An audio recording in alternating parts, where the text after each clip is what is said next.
Anti-resorptive medications like bisphosphonates and monoclonal antibodies are vital for treating osteoporosis and bone cancers by preventing bone resorption. But in a dental practice, they come with risks. The biggest one being medication-related osteonecrosis of the jaw, or MRONJ. Today, we'll see how two dentists approach treatment differently. So, what medications are you on? I'm on denosumab for my osteoporosis. It's been around 2 months since my last injection. Alright, let me take a look. Ooh, this tooth needs to be extracted.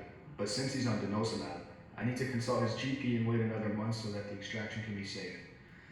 I'm running out of time though, and it's already been 2 months since his last injection. Should be fine.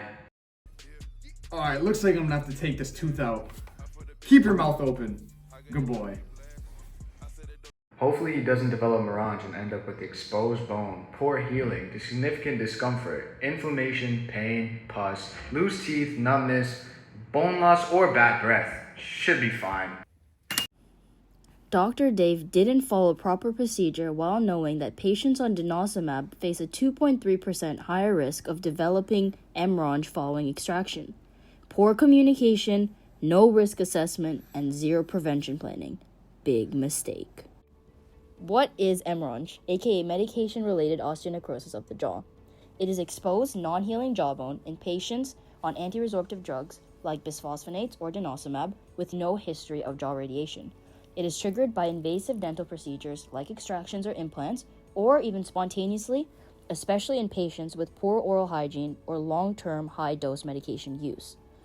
Prevention is key. Patients can prioritize oral hygiene, non-invasive care, medical consultation, and avoid surgical procedures unless absolutely necessary. Thanks for sharing your medication list. Since you're on bisphosphonates, I have been trying to avoid extractions by using periodontal cleaning and monitoring the progress.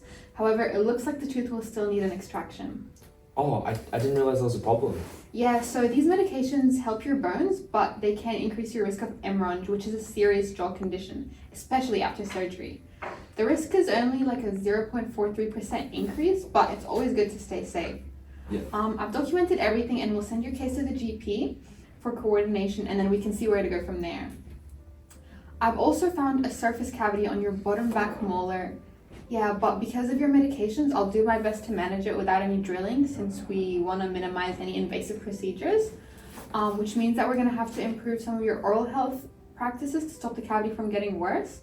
And I'll provide you with some information and instructions on how you can do that. Alright, thank you so much. I'll try work on that. Dr. Grace followed evidence-based management, reviewing medical history, stabilizing oral health, and communicating with the healthcare team. What a great example of safe, modern dentistry. Don't be a Dr. Dave, be a Dr. Grace.